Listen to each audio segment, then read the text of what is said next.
আলহামদুলিল্লাহ, মহান আল্লাহ তাআলা রব্বুল আলামিনের দরবারে শুকরিয়া জ্ঞাপন করি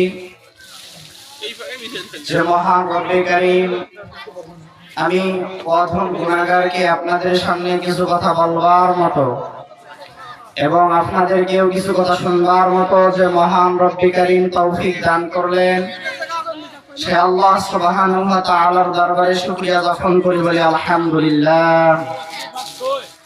মানবতার মুক্তির দিশারি সাইয়্যিদুল মুরসালিন, ইমামুল মুরসালিন, খাতামুন নবিয়্যিন,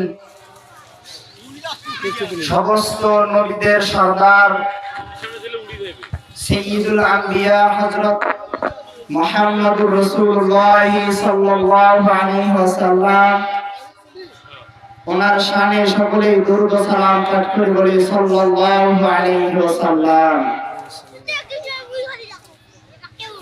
আপনাদের সামনে আমি কোরআনুল কারীম থেকে